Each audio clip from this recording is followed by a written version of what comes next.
Great, thank you, Jasmine. Hi, I'm Tracy Nerrill, and I work at the Environmental Protection Agency in our commercial buildings program.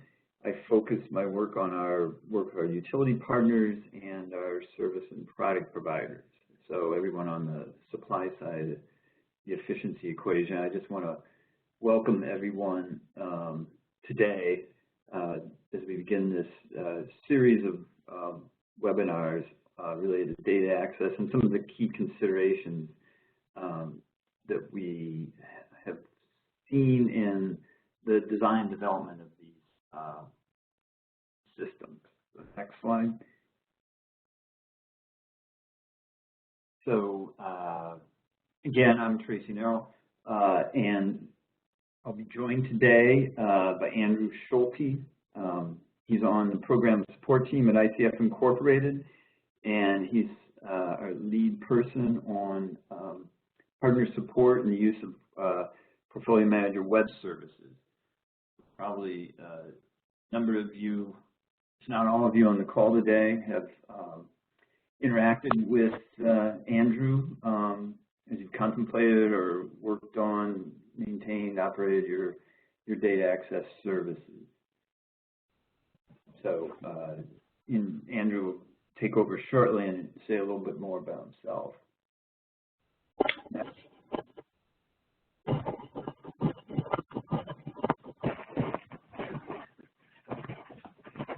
We can just go to the next slide. Thanks.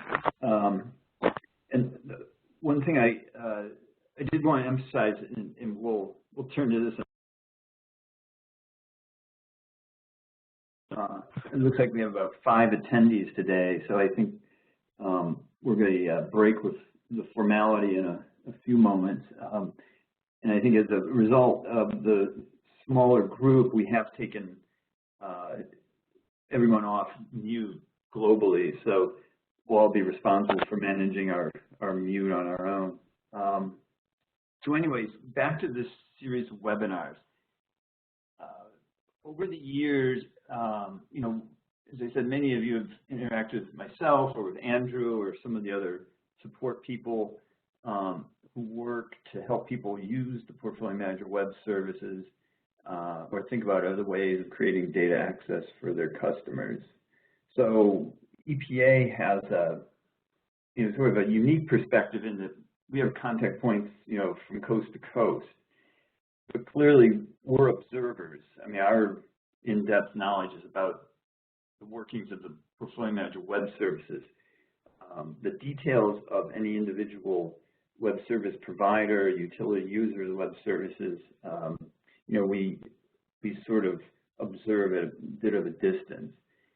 But through that experience, we've come to appreciate what we think are some of the key considerations in putting together a service that works both for the utilities and for their customers in terms of getting the data they need to benchmark in Portfolio Manager. And we've sort of distilled our thinking on this into just a handful of key considerations and that we think are sort of the key elements that folks need to consider in the design and operation of their services. To pull together our thinking and share it, we put together a 3-part webinar series that cover the 6 considerations that we've identified. So in today's webinar, we're going to be covering data privacy and accuracy. The next webinar in this series, we're going to talk about programmatic integration and collaborative design. You know, just to share some of our observations about, you know, in any given utility, there's a number of people who can both contribute to and benefit from putting in place a successful data access system. And then in our last webinar in early December, we're going to touch a bit about things related to the customer experience, both in designing the tool up front and some of the features that we've seen that are particularly beneficial, and then also once in operation, kind of the ongoing support, and share some of our thinking about those things. So our goal is just to highlight a few of these key elements, perhaps stimulate some conversation, particularly with a smaller group like today, and get your feedback along the way. The group of utility users of the web services has grown substantially in the past few years. We see it continuing to grow. So we would like to solicit your input also on whether you would benefit from EPA convening additional sort of user group discussions, and so to facilitate sort of peer-to-peer sharing about some of the things involved in the design and operation of these systems. Next slide. So this is, like I mentioned, today's focus is on data privacy and data accuracy.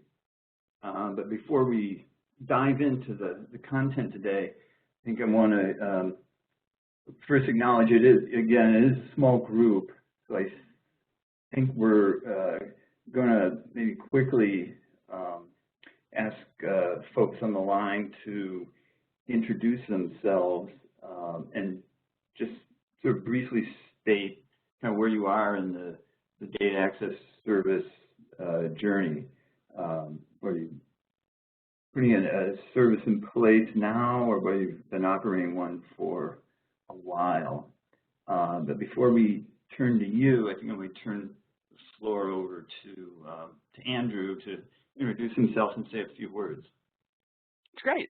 Well, Tracy, thanks so much, and thanks to everybody who joined today. As Tracy noted, it is a pretty small group, but it looks like we actually have a pretty interesting representation from a number of different utilities, a number of different sort of utility sizes and location around the country. So the hope is to drive some interaction.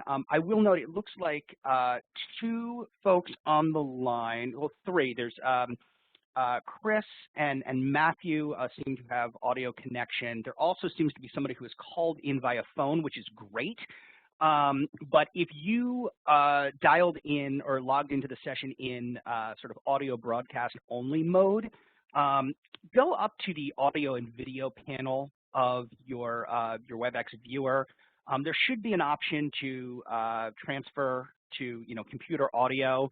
If not, it's possible there may be a little icon underneath the panelist list with a phone icon, and you can click that, and that will give you the information you need to join. Yeah, if you happen to be in front of a phone, Jasmine, you could re-chat the dial-in information. If anybody's got a cell phone or a landline, that's the easiest way to get connected. In short, we don't normally do this because it leads to noise and craziness. But given the small group, we thought we would experiment with having a sort of more interactive session. So, Kate and Ashley, I'm guessing that one of you may be the call-in user, so one of you may be in a room with other people. But if you are feeling so inclined, whoever of our attendees are not dialed in, if you want to dial in and sort of put yourself on mute, we'd love to have the option to hear from you and talk with you. So as Tracy noted, my name's Andrew Schulte. As Tracy also noted, I'm not EPA. I'm with a company called ICF. However, myself and my colleagues like Jasmine and a number of others at my company have been longtime implementation support contractors for EPA. So we are a key partner with EPA in terms of delivering the Energy Star program for buildings. I have worked with EPA in this role for almost 16 years now, and I've worked with Tracy for probably 10 or 12 of those. So I'm not EPA, but when you're talking with me, I am representing the Energy Star program. So in that capacity, I have done more than a decade of work engaging with our utility program partners who are engaged with Energy Star to bring Energy Star program resources to their customers, but more specifically, those utilities who are driving the use of Portfolio Manager and that are leveraging different solutions such as the Portfolio Manager Web Services API to streamline and facilitate the transfer of consumption data to their customers to help them benchmark. And we recognize that there are a number of different drivers across the country that could be leading commercial building owners and operators to benchmark, ranging from state and local benchmarking ordinances to local and state level voluntary competitions, and also to utility programs that are integrating benchmarking as a prerequisite for participation. Regardless, we know today that nearly 20% of all Portfolio Manager traffic, all buildings being benchmarked in Portfolio Manager are being touched in some way, shape, or form by a utility provider of data via web services. So that's extremely exciting, and it points to the fact that our utility partner base is a really important upstream partner in helping to deliver data to ensure the continuance of benchmarking at scale. And as we all know, at the end of the day, it's not about just benchmarking. The question is really, what do you do with that information? What can the customer do with their benchmarking information to go and actually save the therms and the kilowatt hours that you're all seeking to save? And so, part of the conversations that the Energy Star team has with our utility partners is certainly, how to handle the technical implementation of data access, but also, how as quickly as possible to get past just the pure technical component of it. How does data get sent to get to the point where you can really start engaging with customers about what do these data mean? And those are some of the things we're hoping to talk about, more as we get into the second and third session, programmatic integration and collaborative design to really get the most out of a data access solution. So with that out of the way, I've given folks time to get connected via phone. Wanted to see if we could just do a quick round robin of introduction. First person on the line, I'm seeing that there is somebody in a dial-in user that's logged in as call-in user 4. Would you be willing to identify yourself and just say hello? I'm not sure if that's me or not, but it is. I did call in. Okay. So I'm Ashley. I work at Clark Public Utilities, and I do kind of manage the Portfolio Manager program that we have to provide data usage, like aggregate data usage for our commercial customers. And so we're already using it, but we do expect to see an increase with new legislation.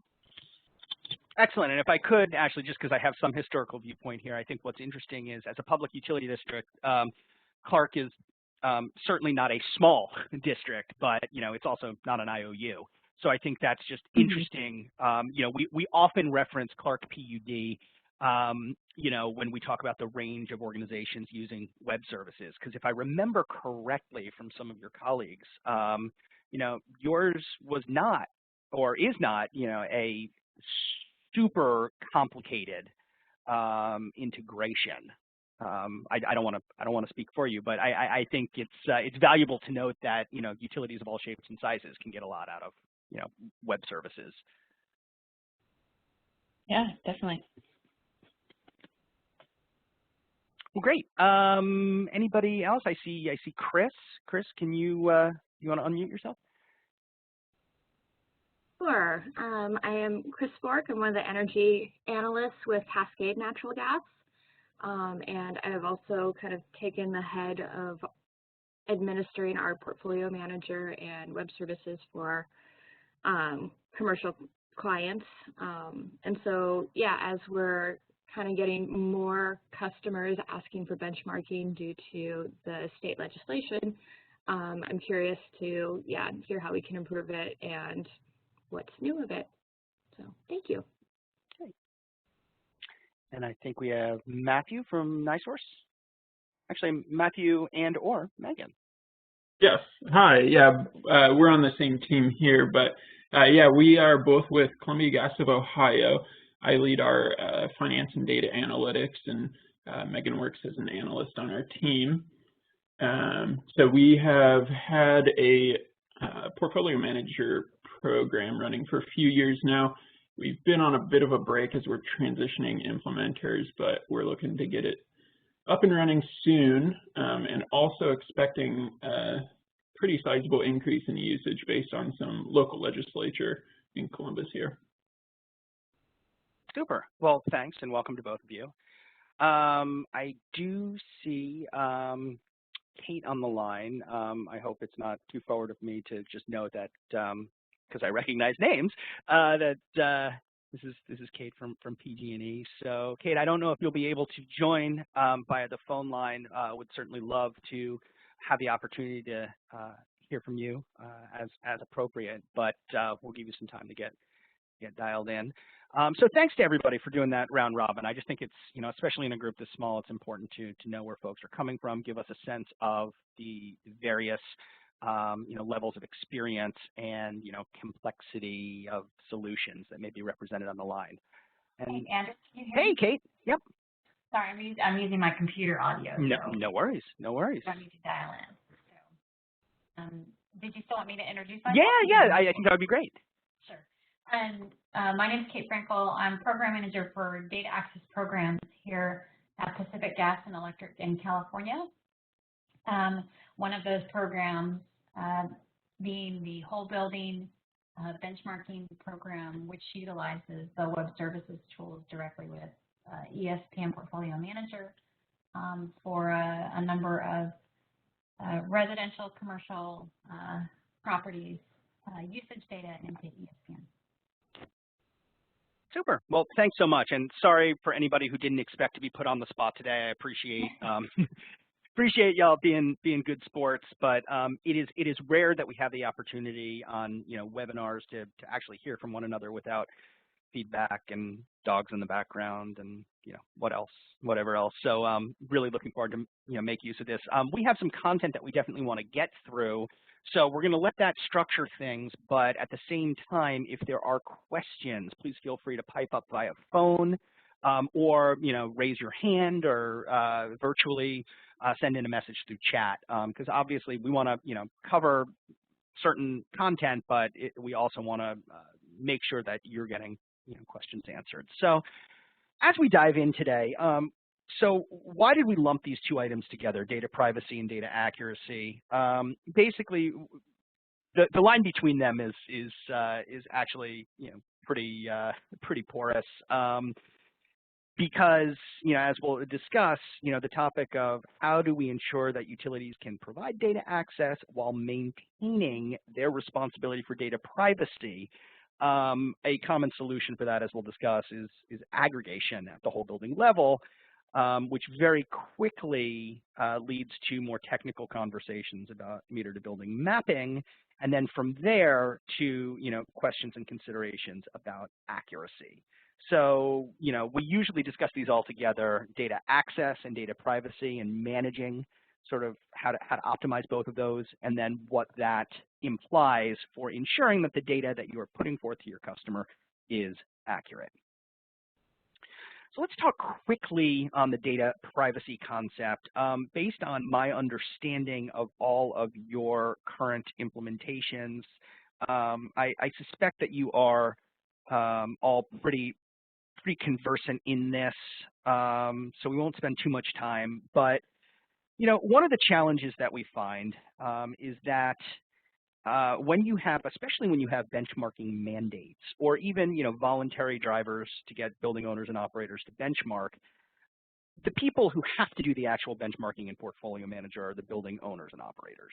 Okay, and that's easy enough when a building is owner occupied or single tenant.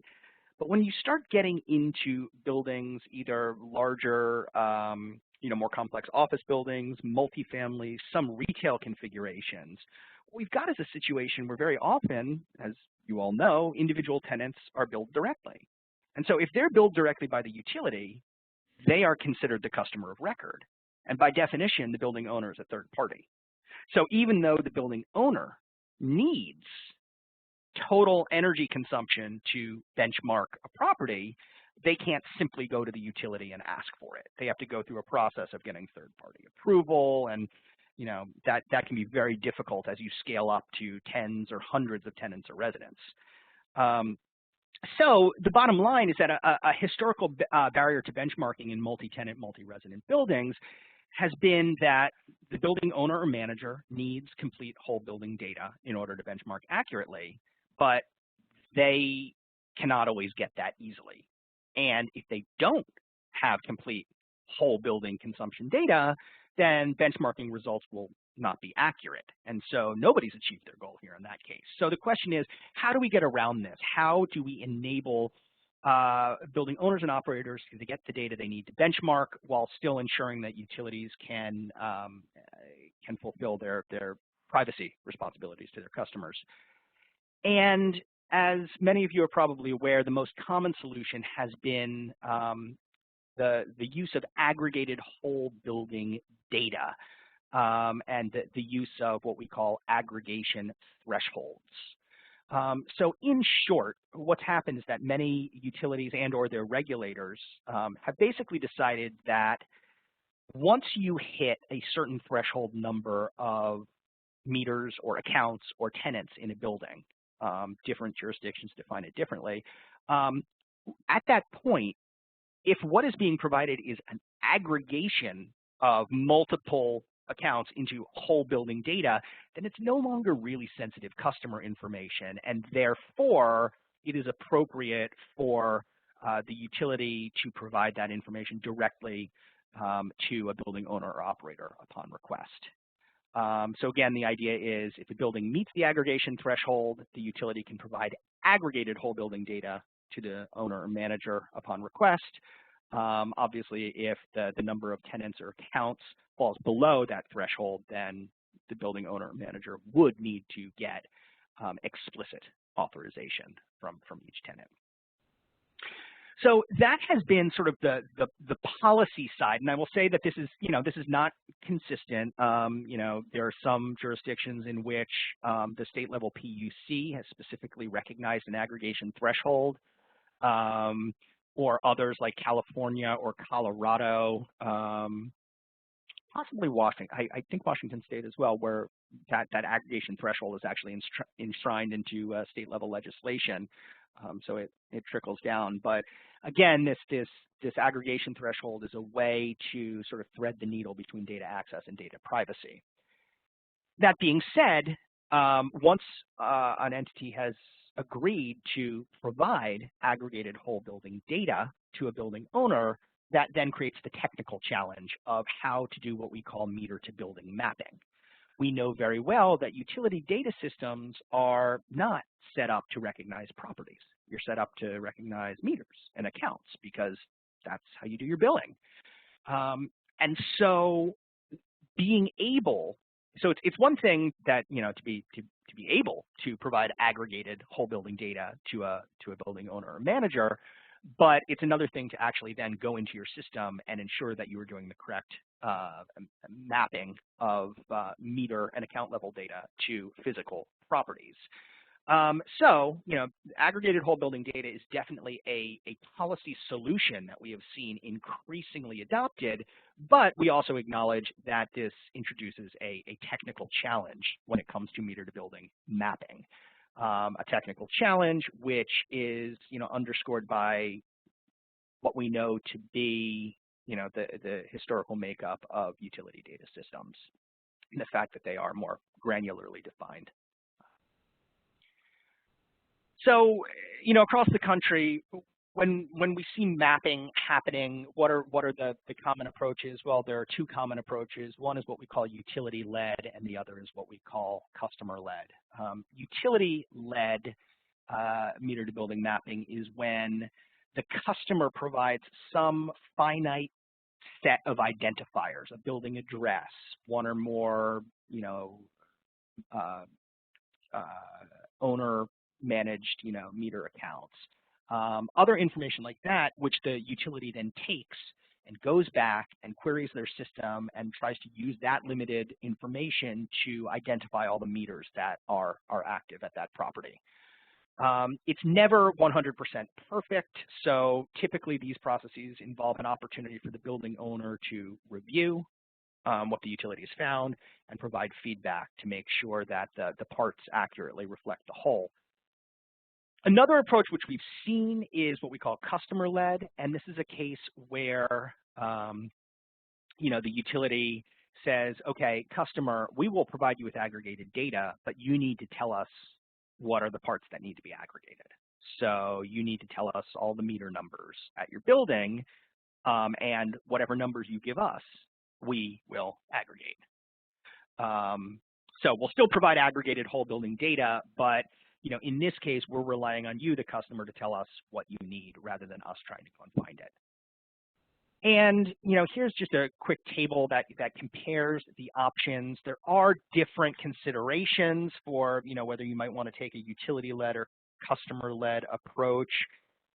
At this point in our history, in terms of what we've observed, I think we feel pretty confident saying that, you know, if you're designing a system from ground up today, you know, a utility-led approach is probably the best way to go, because it does mean that you are providing that service to the customer of, you know, trying to help them identify all the meters in their building rather than making them go down to, you know, service rooms and meter rooms and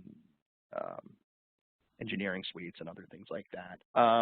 But it's tough. I mean, certainly providing that value to the customer requires more effort on the utility part to build out the solution. So there's definitely a give and take here. But our observation has definitely been that, you know, customers tend to appreciate when the utility, you know, takes the first step in trying to corral all the individual meters that roll up to the whole. Now, there are certainly some opportunities to streamline the meter to building mapping process. And these are things that we've seen happening over the last couple of years. In the near term, there are certainly incremental improvements to help streamline and increase accuracy. These could be things like, you know, coming up with different lookup queries, or, you know, using fuzzier logic to look up building addresses to ensure that you're casting the widest possible net around a given structure, you know, so that, you know, even regardless of how something might have been entered into your database, you know, even with a spelling error or an abbreviation rather than a full, you know, a full word, it can still get captured. We also know that some utilities have chosen to, you know, change the internal working of their systems. So, for, you know, perhaps when they first got started, they built it so that meter to building mapping was done, you know, from a meter level ID. But over time, they realized that, well, a meter level ID isn't the most stable of identifiers. Actually, we've got a slightly higher level ID that's like the service point identifier. So I know that, you know, that's one thing we've seen in the past, utilities seeking to, you know, ensure that the more granular point is persistent and can be uniquely identified and isn't necessarily going to change around when tenants go in and out of buildings. We also note that, especially utilities that have done AMI deployments, if there is geolocation functionality on a meter, if a smart meter is GIS enabled, then it may be possible for you to use, you know, geolocation apps and software to actually, you know, draw a perimeter around a physical building on a map and say, okay, which of our meters fall within this building? Now, that's never going to be perfect, because maybe you haven't completed the rollout of smart meters, or maybe there are differences in functionality between meter models. But, you know, it's worth noting that this has been successful for some utilities. And so, you know, if this is a technical option that you have, it might be worth considering how that could be rolled into your process. Now, in the longer term, I think what we're hoping to see overcome is this issue where utilities don't have any visibility into properties as properties, right? We noted that utility databases do not typically identify a building structure as a property. Rather, it's a collection of meters or accounts. But we also know that various state and local jurisdictions are using building level identifiers as part of their program or ordinance administration. So where there is the ability to use a single building identifier or key, the question becomes, all right, is there an opportunity for the utility to integrate this into their data system? We know that this is not a small task. Opening up the hood on your billing system and the data fields used in there is not a small task. But as other projects are going on, as other data system overhauls may be taking place, this is certainly something to keep in mind, right? Is it possible to create a data field in your data system that represents the whole building, and to have that sort of last as a persistent key in your system? In addition to state level, local and state level jurisdictions, we've also got PNNL, which is piloting the unique building identifier concept, which is an attempt to create a replicable mechanism for uniquely identifying a building based on geographic and map coordinates. So, if in the future it seems like there might be both the opportunity and interest in updating customer data systems with a field to represent the property, this UBID could certainly represent one pathway. All right, so I wanted to stop there for a second to see if there are any immediate questions, comments, concerns, if I've lulled everybody to sleep, if you have any thoughts about sort of the technical side of meter to building mapping, and the requirements to actually get to whole building aggregated data.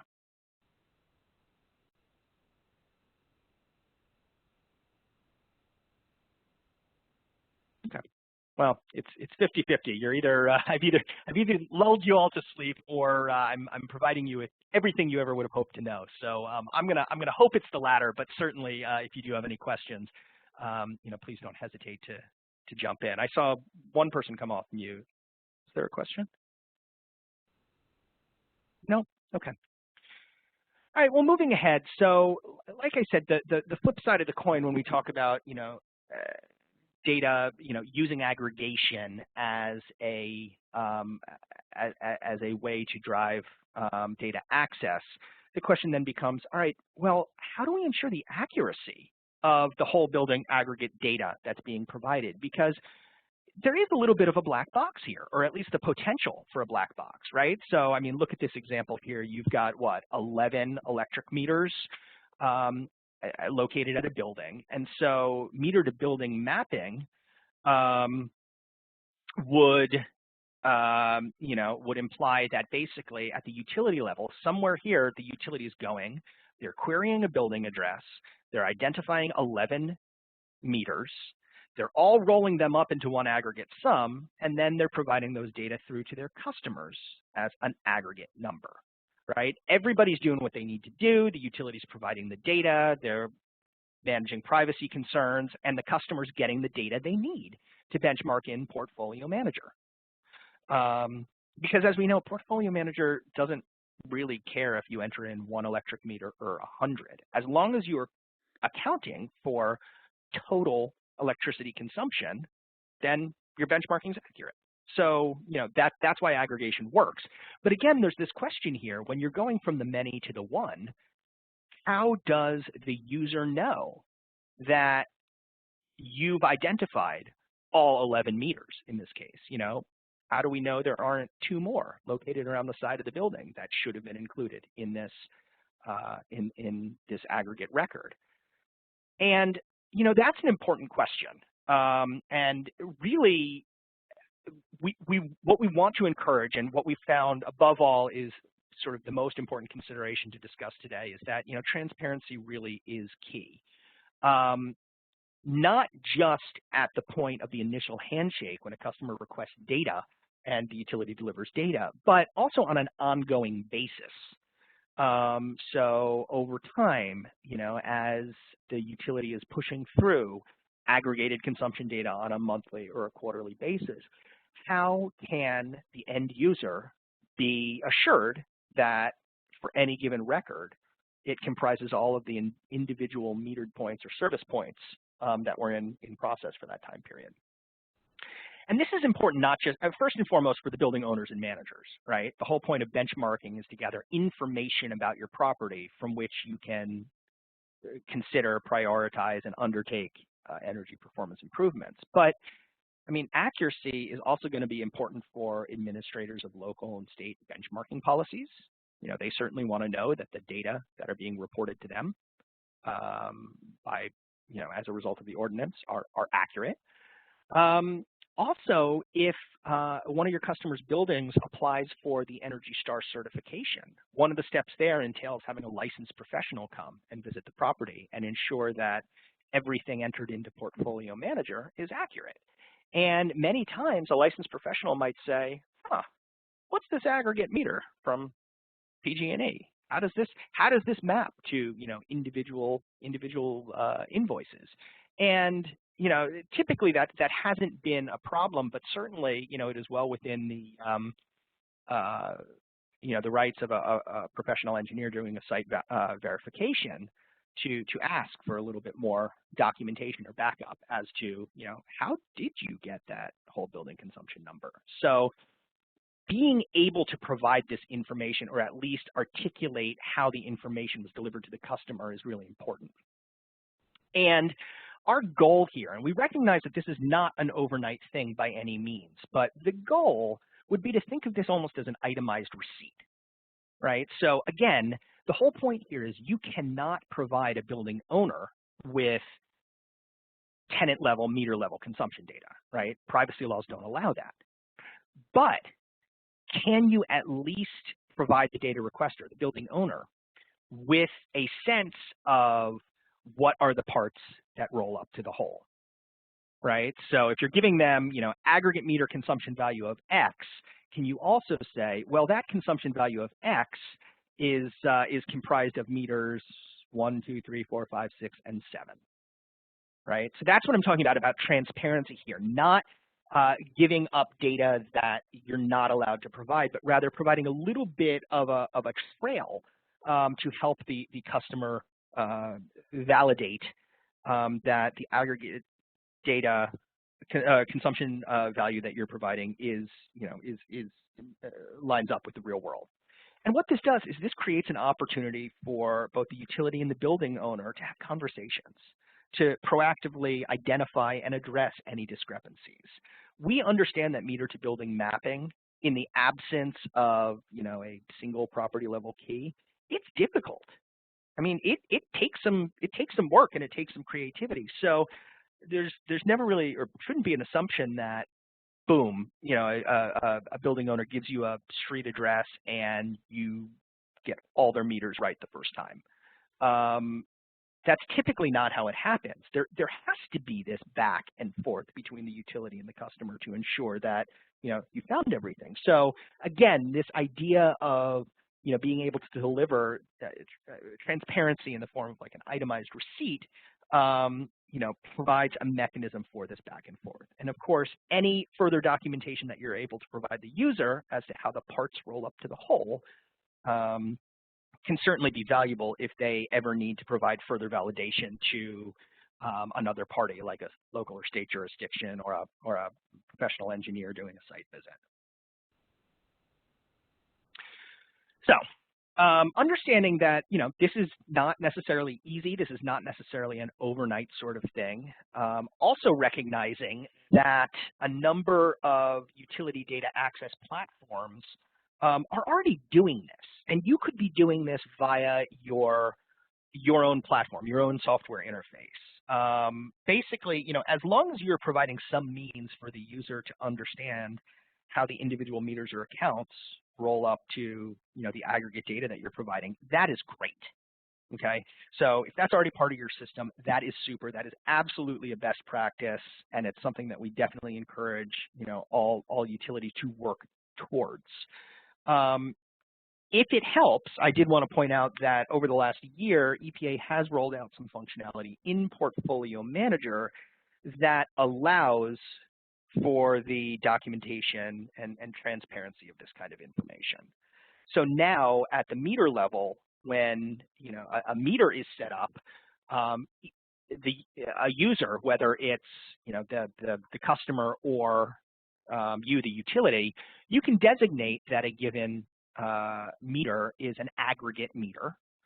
And once you've done that, you have the ability to actually create that itemized receipt.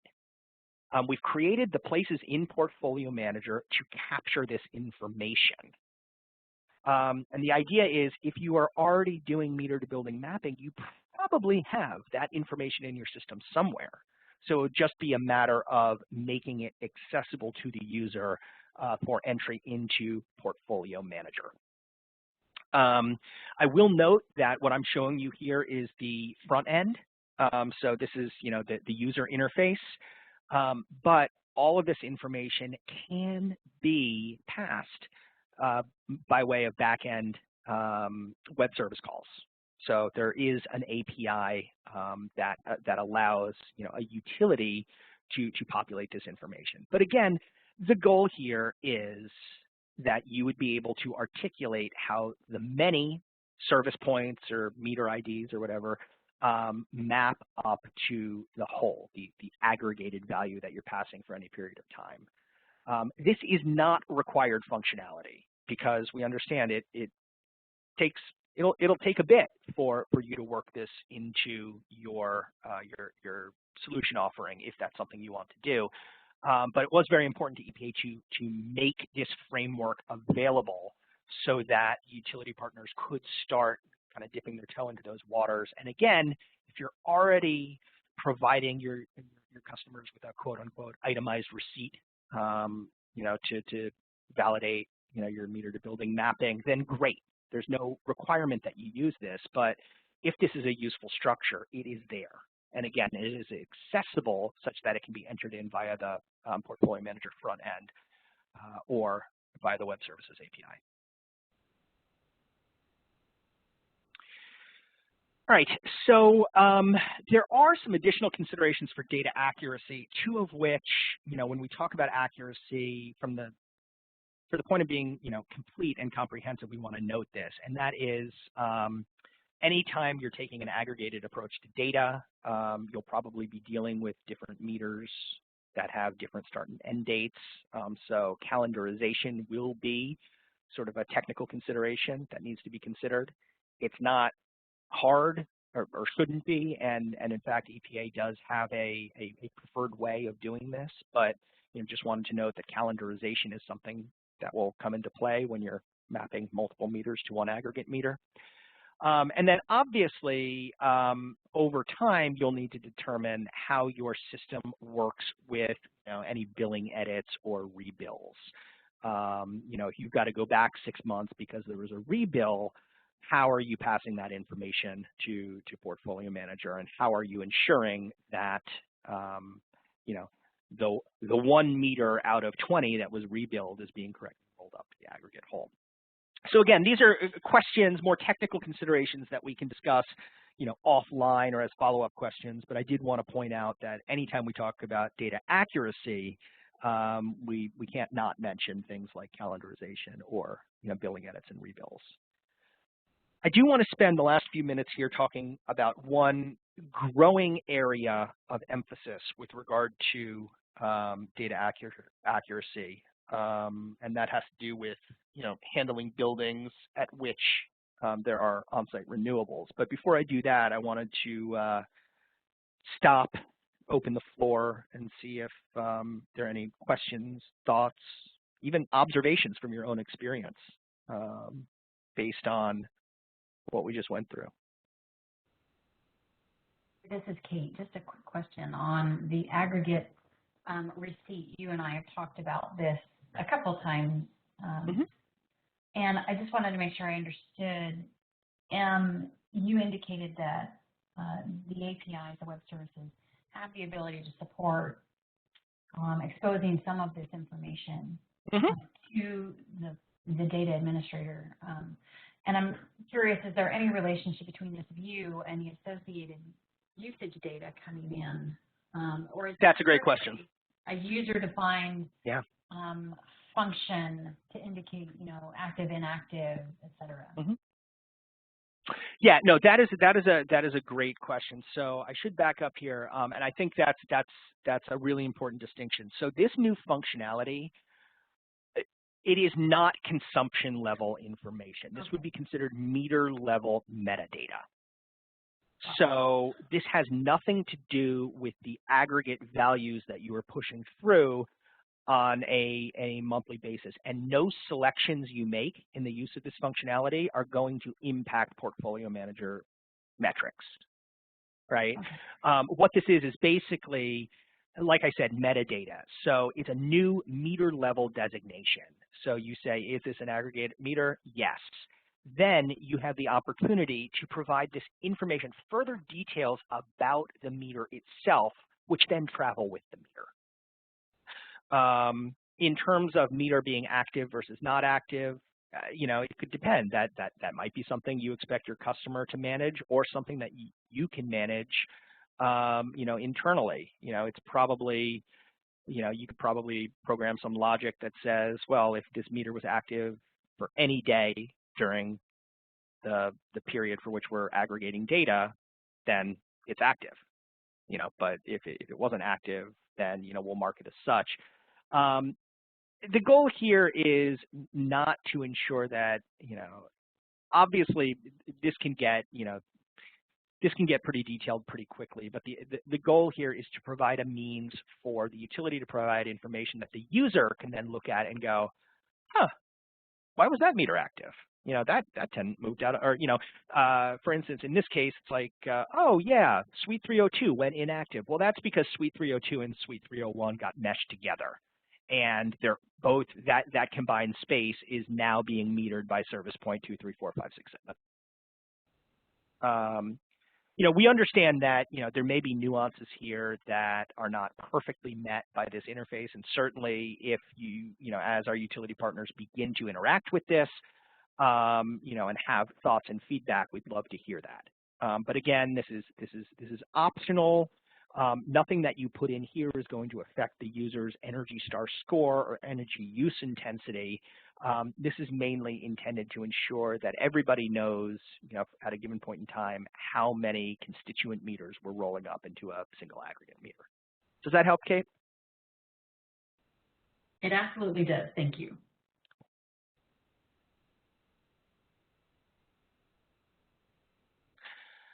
All right, maybe I'll go on just so we can get through this last bit and have a few minutes left for additional questions. So as I noted, the last thing we wanted to focus on is data accuracy with regard to buildings that have on-site renewable energy. And we know historically, this has not been a huge percentage of buildings in Portfolio Manager, but as we look towards the future, with conversations around electrification and decarbonization and climate goals, we know that more and more buildings are going to be making use of on-site renewables. And so the question then becomes, how do we make sure that this is accurately benchmarked in Portfolio Manager? We have a big, long paper that goes, as well as a lot of FAQs that go in depth into how to benchmark buildings with on-site renewables. But the main point of it, or perhaps the most important issue here, is that when a building record in Portfolio Manager is tracking total grid energy consumption, it is important to note that Portfolio Manager expects gross energy consumption. If you are billing, for customers that have on-site renewables, it's very possible, if not likely, that you are you have net metering in place, and so the consumption that they're getting billed for is a net number. And that's great. I mean, certainly that's the whole benefit of these programs. But remember that what the customer pays for is not the same thing as what the customer consumed. And so even at a building with on-site renewable generation, they might have a bill that has been netted out through exports back to the grid, but that doesn't mean that their building didn't consume electricity in the operation of the building. And because portfolio manager metrics are based on actual energy consumed to operate the building, it is critical that all grid electricity consumption is accounted for, even if there are exports back to the grid from an on-site renewable system.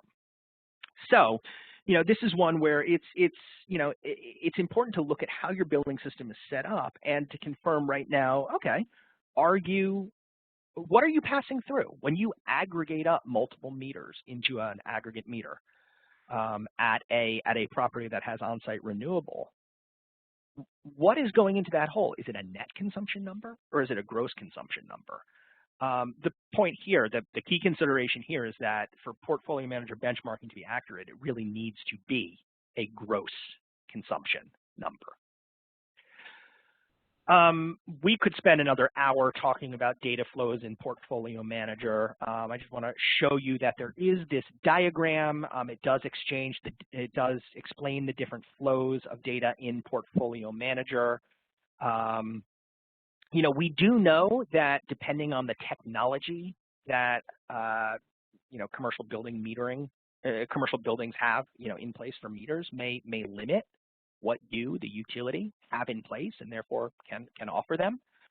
But from the standpoint of ensuring accurate benchmarking, you really do need to be able to differentiate between what went into the building from the grid as distinct from what might have been sold back from the building to the grid. And you'll get these slides as follow-up to this session, so I don't want to go in detail right now. There are also some pretty extensive FAQs on the Energy Star website that get into how a building with on-site renewables, should benchmark in Portfolio Manager. But the short of it is, that grid electricity meter in Portfolio Manager really needs to reflect gross consumption. If not, a building could be under accounting for its energy consumption. And that would lead to a situation where perhaps a building is thinking it's more efficient than it actually is. Again, we realize that this is not necessarily an overnight fix. If your billing system is currently set up to, if the most important unit of measure is net consumption because that's what's driving the bill, it may not be easy for you to just flip a switch and, route a different number into your customer's Portfolio Manager account. So, the question really is, if you haven't queried this already or if you haven't thought about this, it's worth understanding, is your billing system capturing gross or net consumption? And if your system is currently set up to, to provide net consumption only, what would it take to be able to, get the other data streams in play to ensure that you're providing gross consumption to your customer? Again, this is not something where, we're going to come along and say, you're doing this wrong, stop providing data. It's more, we want to make people aware of this as on-site renewables become more and more prevalent to ensure that utility data access solutions are keeping up with this and are able to ensure accurate data on an ongoing basis. All right, so this is the point where I am happy to entertain any and all questions from the group. I know we are coming up on the hour, though I am certainly willing and able to stick around. Wondering if anybody has any immediate thoughts or reactions, questions, concerns, to the latter part of the discussion, specifically around, ensuring data accuracy in buildings with on-site